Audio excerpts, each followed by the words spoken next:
What's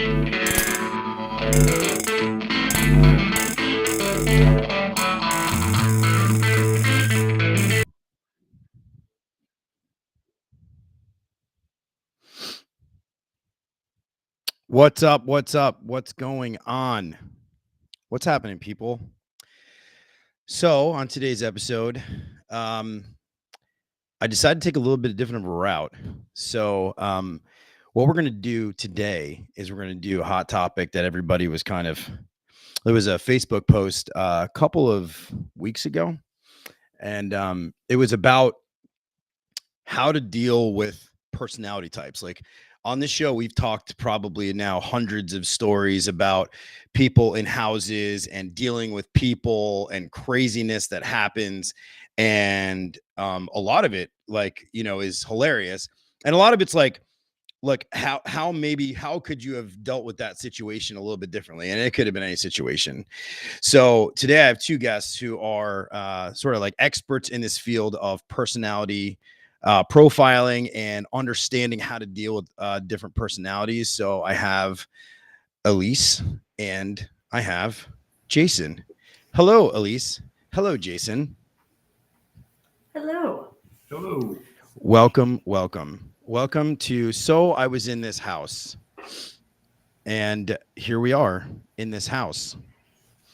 And so, Elise, start out. Who are you? Why are you on this podcast right now? Ooh, that's a loaded question. Who am I? I started Velocity Leader to support companies in the trades to develop their leaders. I've spent over a decade in this industry, and so I saw a need in the industry. This is a training-rich industry. If you're product, technical, business, even sales training, right? Leadership training, not necessarily something that people think they need. Even think it's important. So I took that and I was like, yeah, I'm going to take this and run with it. So I've worked on the distribution side of HVAC for over 10 years. That's where I get a lot of my experience. And then now I do coaching and consulting with contractors and distributors alike, truthfully. So that's a little bit about what I do. Nice. And Jason, who the heck are you? My name's Jason Johnson. I have been in the heating business for over 25 years. I had a heating company for 19 years, sold it in 2020, did some consulting and acquisition work, and now we do consulting, and we have a heating company as well that we use as kind of our platform for the consulting. You're a stoic guy too, kind of imposing. You know what I mean? Like if I were in a call and you were on the call, I'd be like, man, this guy's pretty imposing. How am I gonna deal with this guy right here? Well, I'm gonna do a lot of shutting up. I'm gonna do a lot more listening and a lot more shutting up. Right? The trick is you meet him on a golf course and then he's a totally different human. That's how I met him at a golf outing. I'm sure. Oh, that's the key. Just take Jason out to play some golf. So all right. So Elise, you do disc assessments, right? I do. Yep. Okay. Like for anybody who doesn't know what a disc assessment is, what is a disc assessment? Okay. So it's a behavioral assessment. It measures how you typically respond in different situations, right? So because we're pretty much hardwired to be who we are. So that's really what it's not like a pass fail. It's you're gonna pick up different things in your personality and you're gonna communicate from your preferred style. Okay. You want me to go through like D, I, S, and C? Yeah. Go through the different personality profiles. So if you're a D, and I love saying this because my Ds can handle it, I can be like, God, you're such a D. You're a dominant driver. Okay, you're going to be someone who's forceful, someone who is very results driven. Usually they're visionaries in the company. Typically they fall into like those sales, management roles or owner type roles because they're that big picture visionary person. I's are going to be the influencers. So if no surprise to anybody on the call who knows me for 30 seconds, I'm an I. Influencer, outgoing, never met a stranger kind of people where we sort of have the gift of like people just sort of tell us their life stories, which good, bad, or indifferent, just it happens. And so those are the people who are going to be positive, optimistic, outgoing, like pulling people along with them. The next one is going to be your S's. S's are like your steady eddies. They are harmony. They are not wanting to rock the boat. They are even-tempered, patient. My husband's an S. I married him for all of those reasons to balance me out. I am not. Everything that I'm right. But you may have, see, that's the funny part is, but like if you look at your team at home or at work, you may have some S's on there. Oh yeah, no, I'm married an right. S. Yeah, for sure. Right. Although she took a disc and it was crazy how she came up quietly competitive. You know what I mean? Like, not flashy, but like she wants to win. Mm-hmm. And that's probably one of the things that pulled you two together, because you're an ID, something like that. My husband's an SC, so he's steady. He's they're the consummate team player. They're awesome. The last one is the C's. Not to forget the C's. Data driven. They're conscientious, so they're the data driven. They're super technical. Love to be not right, but love to get things right. Love to put processes together. Those are the people who give them a system or give them something like to be able to create a process doc or put a process in place. They love that stuff. And so as you can kind of tell, there's strengths and weaknesses about every personality, of course. But that's a little bit of a 40,000 foot view of what the different personalities or disc traits are. And you said, what are you? I'm an I, like as far out I as you can be. I feel like as you take these assessments, you just become more of who you already were. Like I may have been an ID previously. I'm fully 100% I. Interesting. Jason, what are you? I did the color code, so I'm a blue-white. And in that, is that like super driven? Like, no, that's actually D and I. It's a strong D and then sub I. Ah, interesting.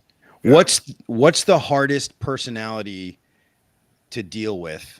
If being an I, Elise, what's the hardest personality to deal with? A C, and I'll tell you a story about a former boss and I before, but it's gonna be the opposite kind of a view typically. So it's the C, it's that process driven analysis paralysis that it kills me. I can't. It's rough. So somebody comes. So have you come into a situation where like there's a high I or a high D who's also very process driven? Because I think I'm a pretty process driven guy, and I'm a super high ID. Well, yeah. So, but you lead with the interesting thing is you'll have shading depending on how your results show up. You'll have shading into other areas. Like for most of my career, I've spent it working with Ds. I enjoy working with a D. I'm like, dude, paint me the picture and I'll fill in all the details for you and I'll make sure we rally people around the cause. And so for me, I definitely appreciate certain things about the D quality. And that's why but I'm still like very much in that I kind of lane. You're picking up different pieces that you're going to like from the different styles. And so, I also think it's influenced by who you're around. But yeah, I mean, the D's and C's are going to be more task driven. So you liking process, does it make sense? The I's and S's are going to be your people. They're going to be more gravitating to projects or tasks that involve people. So that's probably why you're seeing kind of getting pulled that way. And a lot of it also is the pace. So like a D and an I, we're going to be fast paced, quick decision makers. Like the others, the S's and C's are going to be more slower. They're going to be more analytical. They're going to be more reserved potentially.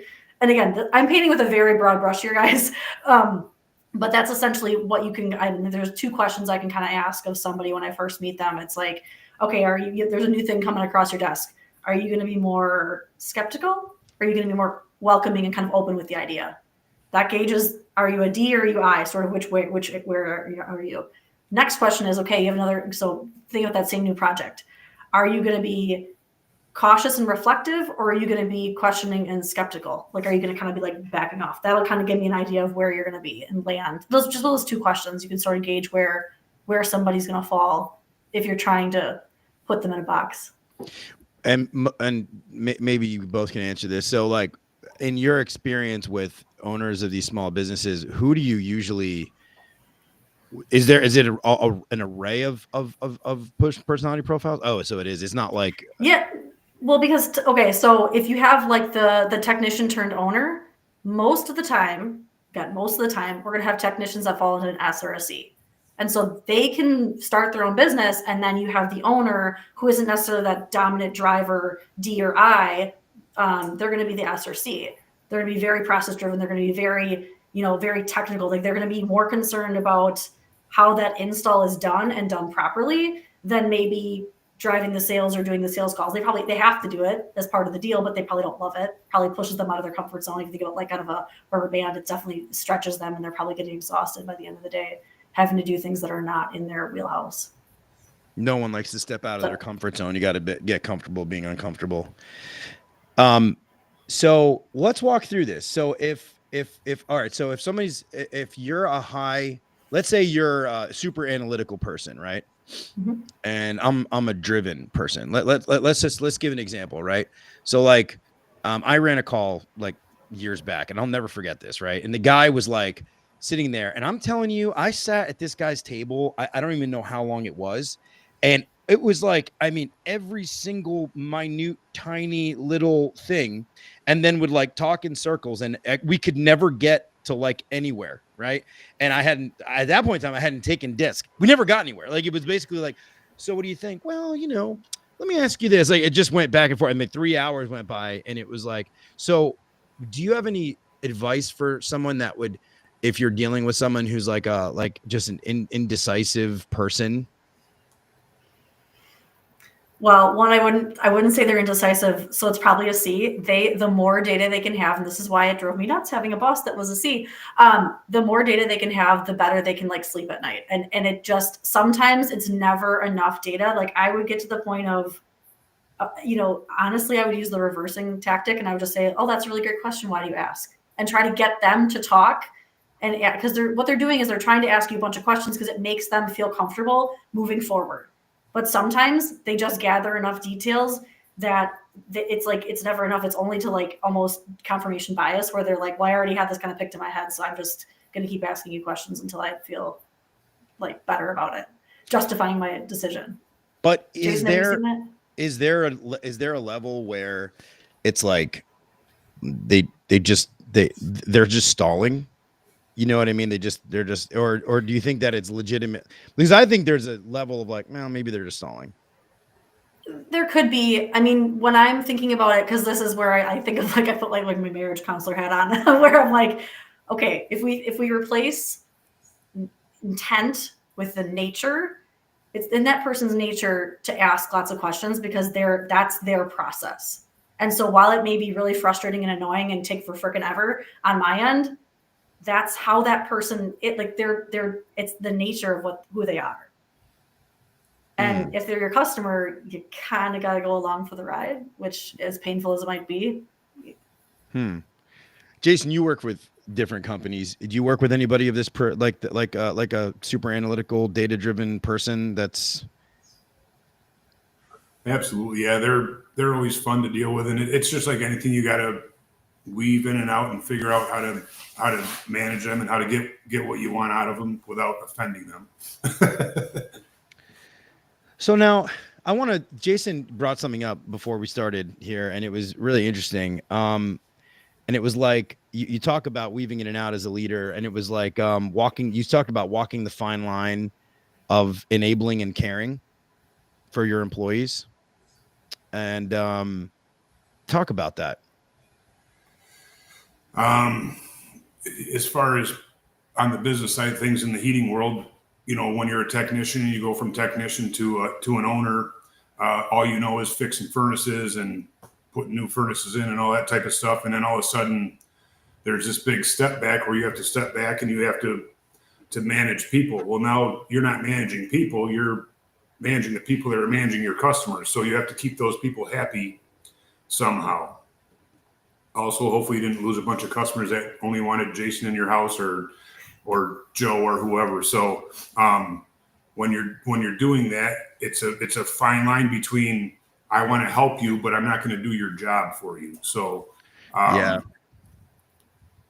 do you do that? How can I teach you and how can I keep you motivated without sitting there and doing your job for you? On the consulting side and the business side, it doesn't matter. It's such a fine line and it's so easy to step over. And as soon as you kick the sand on the other side of that line, then all of a sudden you're committed to being the enabler. And then you got to sit there and try to think of ways to not be the enabler. So it's really tough to navigate that. And I've lost employees and I've seen customers lose employees to that before, where it's just, unfortunately, there's got to be a line in the sand, and here's where we end, and here's where we start, and this is work, and this is play, and you're not going to know about the play side of me, unfortunately.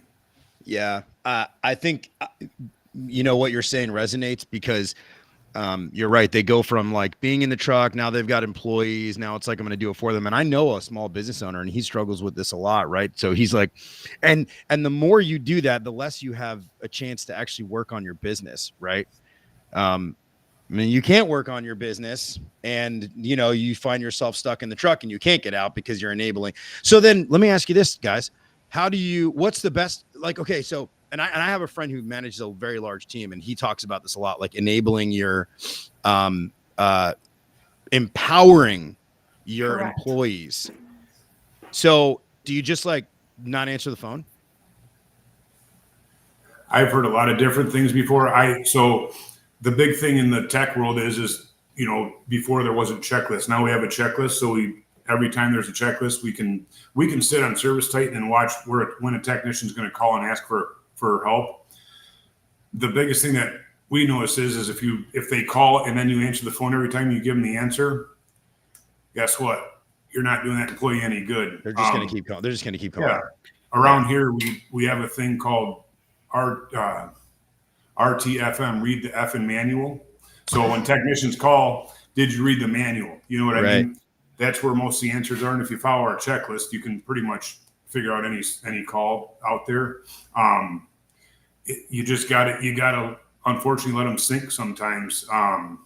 You've heard it 1,000 times, that tough love. It's not really tough love. It's just forcing you to grow up and be a better technician, a better call taker, a better manager, whatever it is. So it's that, falling off the edge and not knowing if there's a net there, so.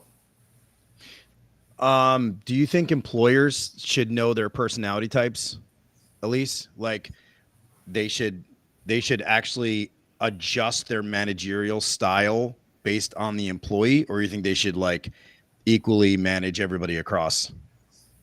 They should 1,000% know their own style, because the first thing you learn about when you learn about your own style, you learn about how you communicate. How do you prefer to be communicated, right? So that's the first thing, is you understand your style, your communication style. And then, it's your job as a leader to meet people where they're at. It's your job if you want to hit those sales numbers, let's say you're in a sales position, understand how that person wants to be communicated to. Use like the same words that they use that you hear back from them, almost not that in a devious way, but like use the same language that they're using to you.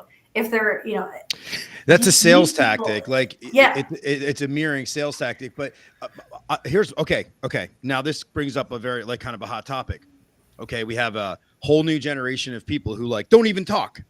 They've grown up in a world where literally like they won't even make phone calls, when like literally they probably should make a phone call and they don't make a phone call, because then they like texting is like the form of communication, when it's like, dude, I need to talk to you like face to face, or I need to see you, or I need to be in the same room, or I need at least a phone call from you. Like, have you guys had experience with this? Have you had owners of businesses talk about this, about how to deal with, like a generation that doesn't want to have verbal communication? Called the millennial package.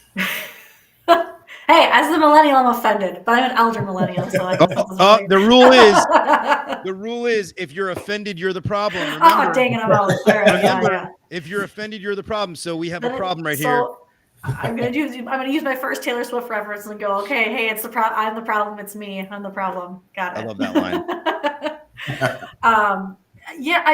But that's the thing, is so much tone and is lost in that. I mean, it could be text, it could be a Teams chat or Zoom chat or whatever the medium is, an email. It's real, I get it, but at the same point, how the heck are you supposed to know to communicate with them if it's that one-way street? That's when I'm like, okay, that's why I just say call me, because I feel like I'm missing something, and usually I put it on myself, going, hey, maybe I missed something. Can we just have a quick, just give me a call quick when you get a chance? Because to me, it just takes so much more out of context, let's just get it out of email or text or whatever's going on. Because now I'm reading into it and creating my own, making up stories in my head. Yeah. And then like, I know this is like bordering on the personality profile, like understanding, but like, What about like, water cooler talk, people getting negative in the office and stuff like that? Like, do you guys have conversations with your, like, how do you, because here's the thing, and here's the crossover into this like podcast, is those people then go into houses and then they bring that negativity in with them. And I've seen teams get completely destroyed because of that, because of the negative stuff going on. Do you have any tips on how to, temper that?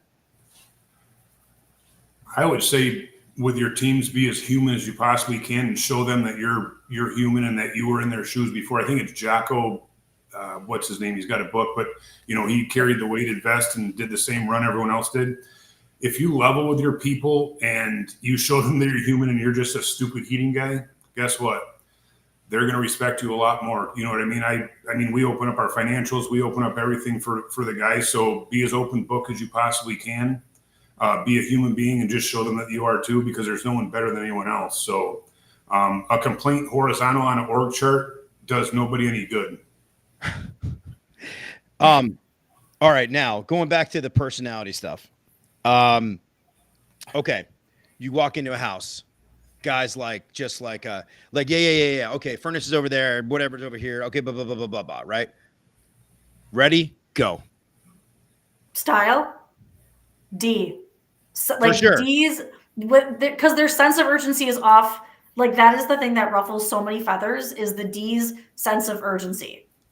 Like, they don't have any time. Their pace is way, way, way, just they're so driven to get, like, they're the ones that, okay, I got 10 minutes. What 5 things going to get done in the next 10 minutes?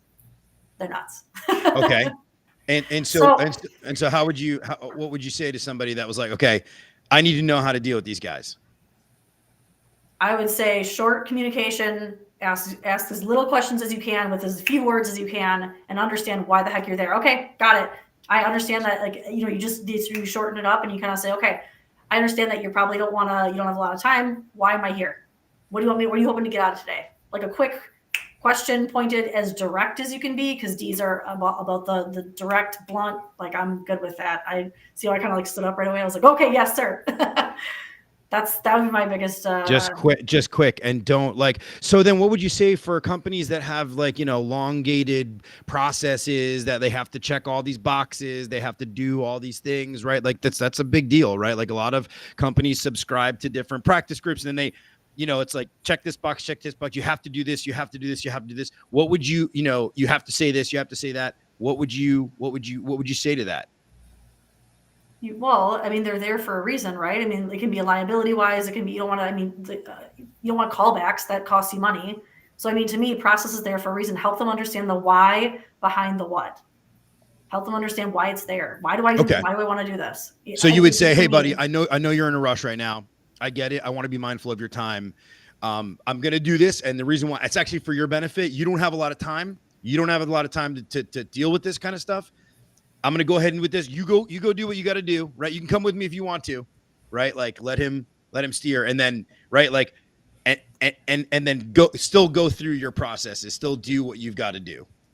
And give him an ego stroke at the end. Like, I'll come back to you and make sure before I do anything, I'll make sure, I'm like, if there's something that it doesn't go to plan, or, whatever if there's something that comes up, I'm going to come to you before I do something.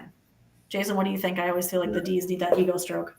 Yeah, I think that, I mean, as far as dealing with the D, like the alpha drivers and stuff like that, they're direct and to the point. So if I'm walking into that house, very short, like you said, Elise, what's the problem? Where are we going?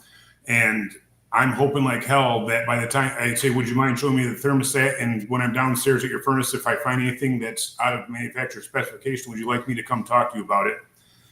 I either hope he answers yes to that, or I can find a deer head or a fish on the wall or a golf ball or a golf club that I can comment on that so that I can tie that bond with him, because alpha people love talking about themselves. So if I see a big deer head on the wall and, I just ask him where he shot it at, and that's typically about a 15 to 20 minute conversation. Then we're not talking about furnace and ACs anymore. And they love that. Now I found myself very adaptable. Do you find yourself very you're not really going to find a bond. He doesn't hunt. Maybe he's into maybe you're not into golf and he is into golf. Right. But what are your tips for that? I'm going to just throw one out there for me. I ask them about it, be like, hey, I'm not really a golfer, but I'm curious, like all these clubs, like, I mean, like, does each one, I mean, like, I don't know. I would ask something like that wouldn't make me seem really stupid, I guess. Right. Yeah. I try to keep it away from work, so I'm not going to like talk about the stock market with someone because I can't educatedly talk about that with anybody. So, but just some sort of tool or something that you find in common. It's just that icebreaker and that let them talk about themselves because, like I say, alpha people love to talk about themselves. What about people who might be, forget the personality type, but just people who are like just completely driven by like, yeah. Okay. Give me a quote. Like, yeah. And they're just basically driven by money and you're trying to build value and you can't. What do you do in those situations? Ooh, that's a good question.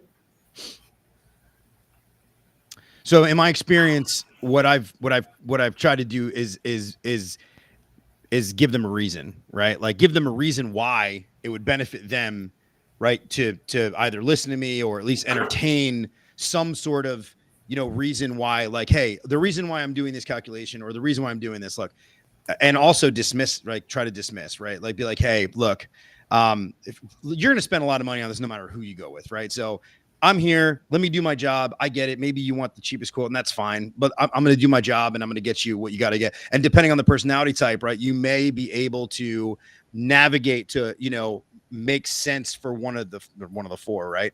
And then maybe click a button in there that might be like a hot button that may change their may change the way that they view it, right? But you're not going to change people's minds immediately, but you might pose a question that might actually go, you know what? I didn't actually think about that. Like some people don't think about safety, like they don't think about it. But in any industry that's a home service, you kind of do have to think about that. So if you had someone who thought, oh yeah, maybe I just want to get the lowest price, but they didn't realize like, hey, do you realize that the lowest price comes with the least amount of insurance? And that if anything happened in the house, you may actually get sued because they're going to go after your homeowner. They're going to be underinsured. There's states that don't have like large insurance, requirements. These are regular sort of old things. But let me pivot here. So let's go so we got driver, basically be concise, right? Guard your words, let them talk, let them drive, let them take control. Now, what about a steady? This is very interesting. What do we do with a steady personality type? And so that I could clarify it, like a steady is really like everything has its place, like very even keeled, right? Like, I mean, is that okay? Yeah. So the biggest thing I hear when I do like team building with teams, and this last team I did, I had an overwhelmed. The majority was S's. It was S's and D's. The S's were like, ask me questions. They're not going to be forthcoming with things, but if you ask them questions, they will talk. They want to talk, and that's where I go. Like I fall back to stuff that ACT group type stuff in the past, where it's like comfort concerns. Okay, do you have any pets, kids? Where are we in this room, or where hot or cold, or how does that affect? You're trying to understand they're people. So you're trying to understand, why did you call me? How are you making decisions? You're trying to understand like why they're making those decisions.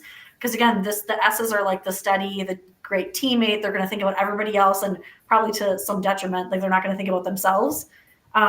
That's how I would address it for an S, is to ask them questions and do it in a way that's curious, not like a D where you're being very direct and very blunt. You're kind of like, oh, I'm curious to tell me about this, or hey, I saw that. Can you tell me a little bit about, what's I think you soften your approach with an S.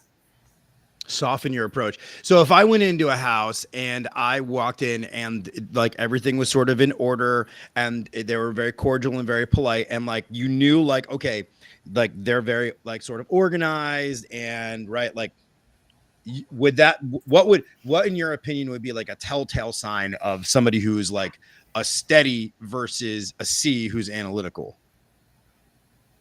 I think the first tell would be the eye contact. Because if it's a C, they're going to probably be a little uncomfortable as you ask them, even like, how are you doing? Or how's your day going? They're going to be a little bit like, they're going to look away and they're going to be uncomfortable. And S will probably be like, oh, it's fine. And they'll be like very cordial and PC, but they're going to look you in the eyes, because S's are really about people. They really are. They read so. Okay. So C's are really about data. S's are really about like the more of an emotional connection. And right, am I accurate in that? Yeah, and that's why that's why you even like pairing people up. You know, I mean, like you probably have two-man crews when you do installs, or that's I've seen that where it's put your I's and your S's together. They're your people. D's and I's can work really well together too because they balance each other out. It's like the D's are focused on getting the thing done, and the S's are like, wait, or the I's, are like, hey, wait, there's a person here. Let's ask them about them, or let's I think pairing it up is helpful. Do the elevator analogy.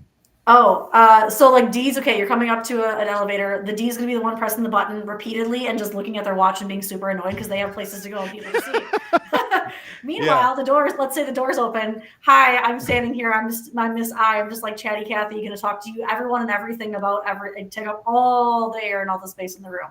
Then we have an S that gets on board and they're like, actually, there's not enough room. I'll take the stairs. It's cool. I'm good. Like, I don't want to, I don't want to, I want to make sure that everybody else gets on board. A C comes on board, and let's say it's a full elevator. They're sitting there and they're so nervous because they're going, oh my gosh, this is the weight limit. We have this many people in the room. Oh, I think we're over capacity. And they're like doing all this craziness in their head, but on the surface, they're like super chill, but you're also like, he's like not okay. Something's going on with him. That's the best way I can describe all four in a. That's so cool. A little bit. Yeah, and I've heard that before, and it's really cool. So okay, we did a driver, alpha driver. We did working with a steady. We touched upon a C, right? Super analytical personality type. All right, so the last one here is I think so. I'm a high ID, so I'm then you too. So dealing with it's an influencer, right? Like that's the name of it is yeah. Okay, so dealing with an influencer. I'm gonna talk last. I'm gonna let Jason handle this one because I saw him laughing as I was talking. You go. You can start with the influencer because you know the personality type. I did have a add on to the study just real quick to go back is with steady people like that, I always ask questions that there has to be an answer to. So it's not your upstairs is warmer than your downstairs. It's what part of your home is most uncomfortable. What time of year do allergies bother you the most? Instead of do you have allergies? Nope, we don't have allergies. Just give us a price. You know what I mean? So just open-ended questions I think are really good on the steady side. Yeah, great point. Okay. And okay, so that's good information. And what about an influencer? So how do you adjust your approach when dealing with people that are influencers? I would say the best thing with an influencer to do is you really got to be direct with them. Like I would say the more direct you are, the better off you are, and the more to the point you are, the better off they are because they're thinking, all they're thinking about is how much is this or what's this going to cost me or what's this going to do and when's he going to get out of here? You know what I mean? But that kind of overlaps with a driver. Elise, what do you think? Is that like, are we dealing with them the same? I think that the eyes are going to give you more information than you'll ever need, right? Like you can ask them, those open-ended questions and they'll give you more and they'll kind of allow you to pull them in one way or the other. That's the thing I think about eyes is I think Jason's right about like making sure that you ask pointed questions because they'll go all over the place and you'll never get anywhere. That's the thing is like an eye can just talk and it cannot go anywhere. You feel like you have to kind of control the situation and tell them like what you're looking to get out of the experience of the question, I guess. Clear expectations, like let's hone it in. Yeah, I could see that too, because as like being a high I, I could see that, right? I think most salespeople are high I's, and I took a training class, and it was like almost it was like a sales management training class, and literally 3/4 of the room were high I's and high D's. There was like a couple of D's, but like mostly high I's. They were mostly influencers. So that's really interesting. So be poignant, okay, here's what we're trying to accomplish. So you walk into a house and let's real world it, right? You walk into a house, Hey guys, what's going on? Blah blah blah blah blah. This, that, the other thing. Yeah, okay. This, that, the other thing. Blah blah blah blah blah blah blah. And okay. And oh, and by the way, oh yeah, yeah. And then like, and then they're like, what? What do you? Where do you? How do you hone it? What are you doing here? Well, first of all, you seem like an eye coming into my house. I was like, whoa, that was a lot. No, I mean, I wouldn't. No, I was saying if you were coming into my house, I'd be like, okay, cool. Yeah, go over here. This is cool. Oh, that's cool over there. You know, I mean, I don't know. That's probably what I do. Who knows? Jason, what do you think? I'm going to defer to you. I would say set the agenda and stick to it. Like, whatever you're going to do, I mean, they don't have sales books anymore, but if you have a sales book, don't miss a page. And if you say you're going to talk about something, be sure to talk about it, because they're listening to you and they want to know exactly what you were talking about when you said whatever you were saying in their powder room upstairs when you were measuring the upstairs. So, Jason, why does consulting suck? I know you're going to ask me that. Consulting sucks because 99.9% of the time, the problem is typically the owner of the business. Maybe 99.999, but I shared a story earlier that I was talking to a contractor the other day, and I was talking to this guy, and he was so confident and had such a great story that I thought he was about a $15 to $20 million contractor. So I asked him what his gross revenue was, and he said 1.3 million. Wow. Thought he had it all figured out and couldn't understand why he couldn't get people to stay in his organization. So once I found out that it was only 7 people, it was very evident to me what the problem was. So, but he's a hot shot because he's got a 90% close rate because his name's on the company, probably. That's right. Yeah. And it's all his neighbors that he does work for. So what's the biggest challenges these guys are facing? Like in contractors? Yeah. It's 100% labor force. I mean, labor force, the techs, the salespeople, it's the only thing in the world that no one can control that. So, I mean, we wouldn't have budgets if it wasn't for labor, right? So if we don't know how long the job's going to take, or who's going to do it, how they're going to do it, and who's going to manage it, then you don't really know. So labor is so hard, and it kind of ties into the personality thing, where if you are that guy that knows everything and thinks he knows everything and he's the best in the world, you're never going to get above $2 million in revenue. So it's just not going to happen, because you're not going to have people stay with you and be willing to do what you don't want to do in your business. Is essentially, that's what a manager is, right? When you're a technician, you don't want to do service calls and be out all night.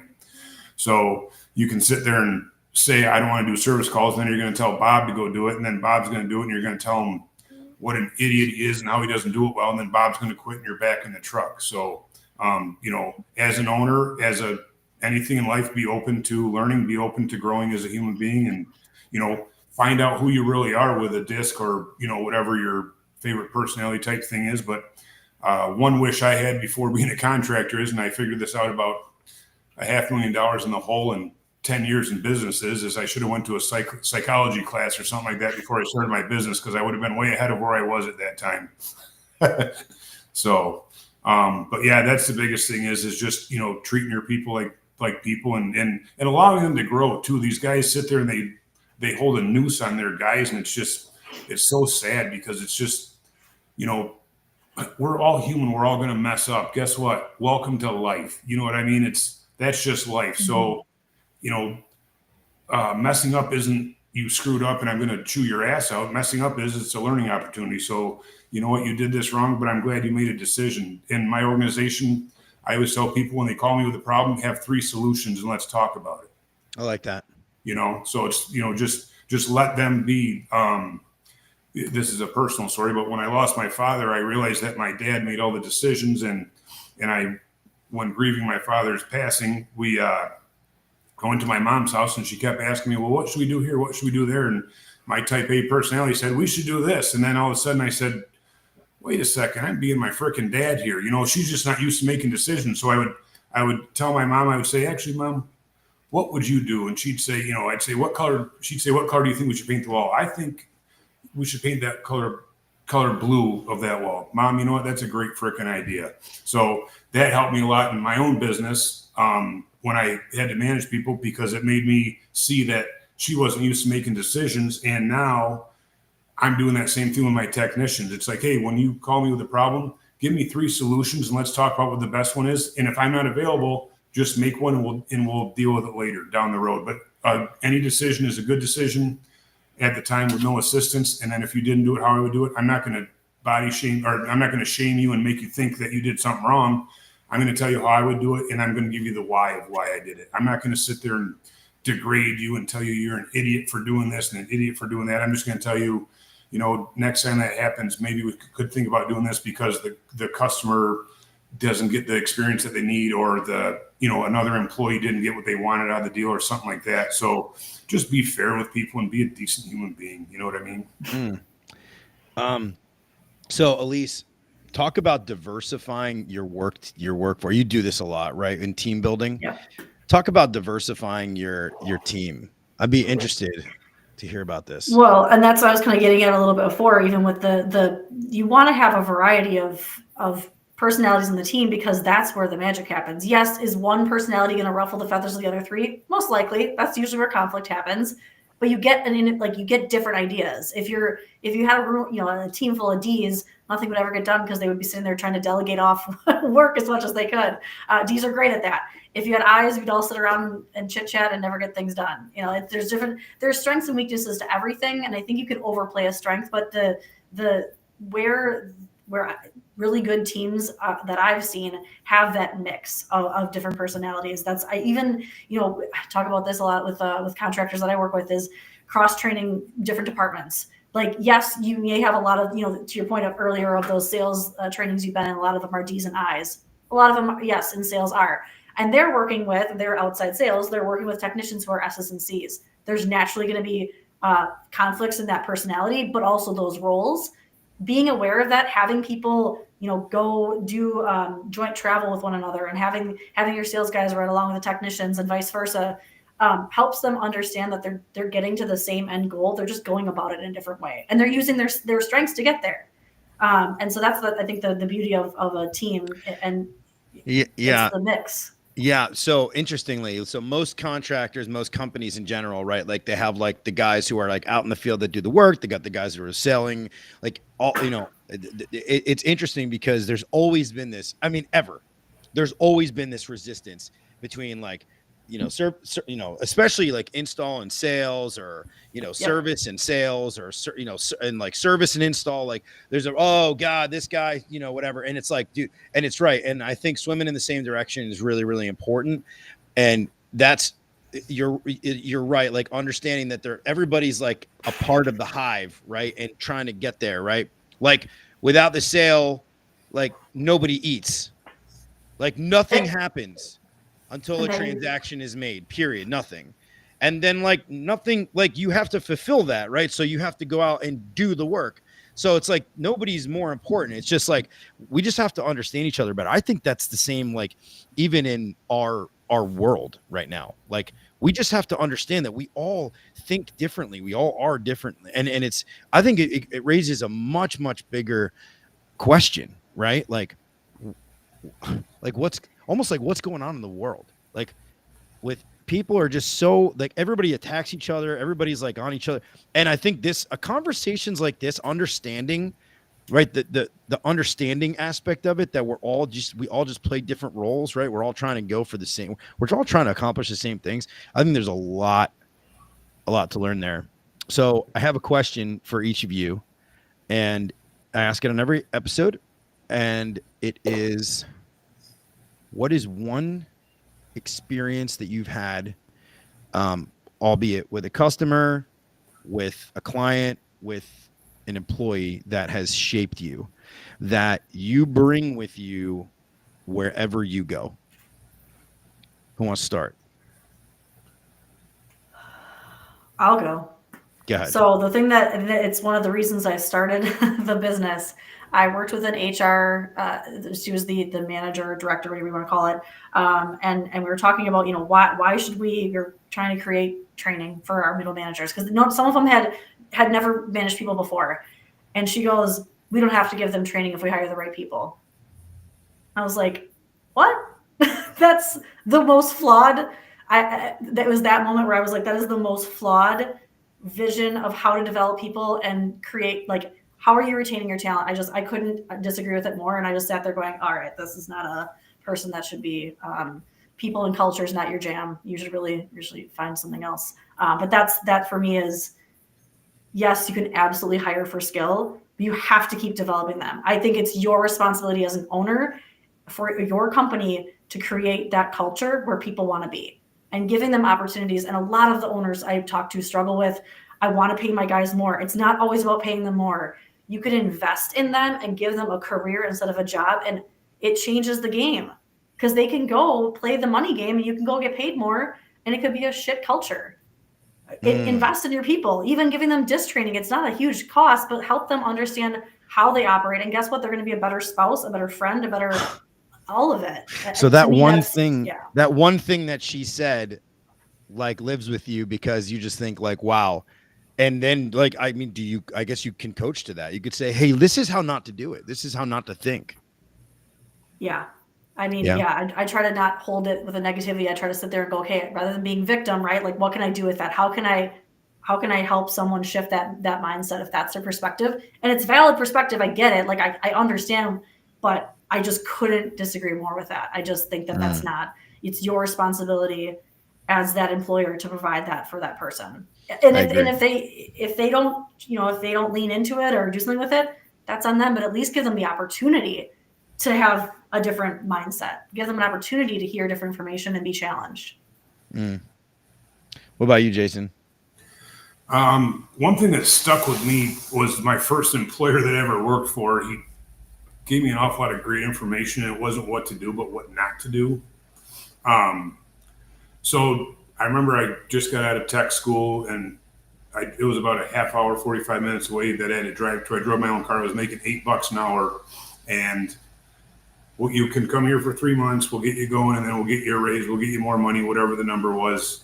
I had to threaten to quit a year and a half later because I'm a very loyal person, so I don't like change.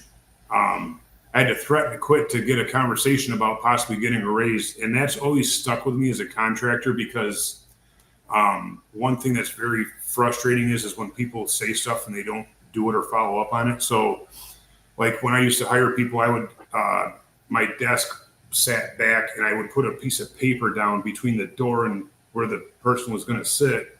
And if they didn't stop and pick up that piece of paper, they were pretty much not getting hired right away. But I always learned by doing that is I always learned to hire people with good hearts and that were on time because as all you contractors know, we're basically adult babysitters that specialize in HVAC. So no matter what you do, you got to, tell people what you're going to do. So I would hire the people, and then right when I would hire the people, I would go out to whoever was answering the phones or the dispatcher, and I would put on the board in 3 months, Joe and I are going to be talking about a raise. Can you put it on the calendar? So now they know that I'm bought into them. Oh, that's fantastic. Do what I say I'm going to do.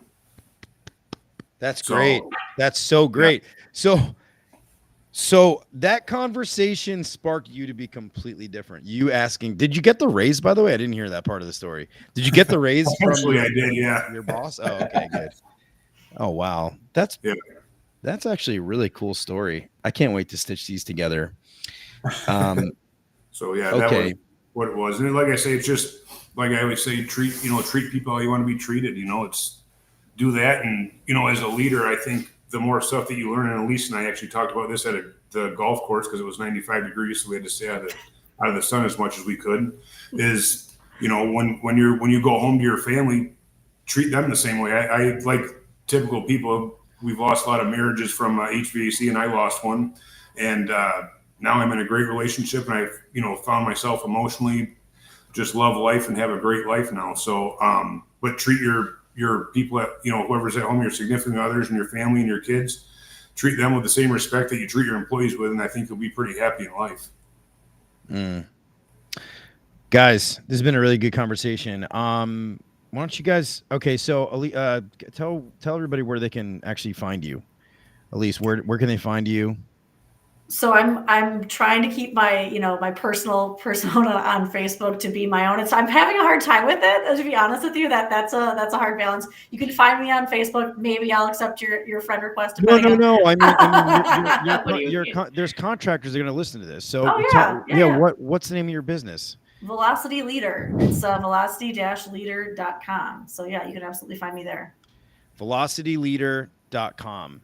velocity-leader.com. velocity-leader.com. I'm going to put this at the bottom here. Okay, velocity leader. Readers are leaders. Readers are leaders. Okay. And so that's good. velocityleader.com, velocity-leader.com. And you'll give everybody, and now do you do a disc assessment for everybody? Everybody gets a disc assessment, or no? It's like a part of what you do. It's a part of what I do. Depends on what we want to, it depends on what you're looking to accomplish. Very cool. Okay. And Jason, where can people find you? We're right now we're actually in the process of setting up the consulting thing is the easiest way to get me on LinkedIn. So it's LZL Home Services Performance Group. That's the best way to do it. And then we have the contracting is the Legacy Home Services IL on Facebook. So, but yeah, the consulting is the easiest spot to find me. And, I'm on Facebook too. If you want to look up my name, I'm kind of hard to hide. So you see a big bald guy named Jason Johnson. That's me. Big bald guy, Jason Johnson. Very, very cool, guys. Awesome conversation. I just have a couple of announcements I'm going to make here, guys. Really, really appreciate it. I'm going to take you off for just 1 second here. Okay, very cool. I hope whoever listens to this gained something out of it. I did. I thought that was I got a couple of key takeaways on this one. That was cool. And I love figuring things out and dealing with people and understanding people and their motivations and everything else. So for me, this was very helpful and I liked it. Thursday night, I'm going to be speaking with a gentleman by the name of Texas Medley. Yes, his name is Texas. He's like, I don't know, just one of the most interesting guys I've ever known in my life. He owns a business called Medley Heating and Air, Medley Home Services here in the Dallas area. And he's like a really good skateboarder. He's super competitive. He's got some things that he's working on that are just absolutely incredible. He sent me some stuff yesterday. I was just really excited about. So I'm excited about having a conversation with him. And he's also been on some billboards and whatnot because I think Service Titan used him as like a brand ambassador and stuff like that. So that was actually pretty cool. I have a whole slew of other guests. I have Ryan Shute coming up from Wizards of Ads. I have Julian Picard coming up. I have Louise. I have a really special announcement that's going to happen right around the 21st, 22nd. So very, very cool. Really appreciate you guys. Thanks so much for tuning in and see you soon. Oh, I dropped an episode this week, audio that I had recorded around Thanksgiving with Colleen Keyworth. I'd highly recommend giving that a listen. She's super interesting. And on January 17th, I'm actually going to be recording with Ben Poole, who is the founder and owner of HVAC Tactical. If you don't know what HVAC Tactical is, check it out. It's an apparel line. They do an awards show. Super popular. Very, very cool people. They have a magazine. Very cool. All right, see you guys.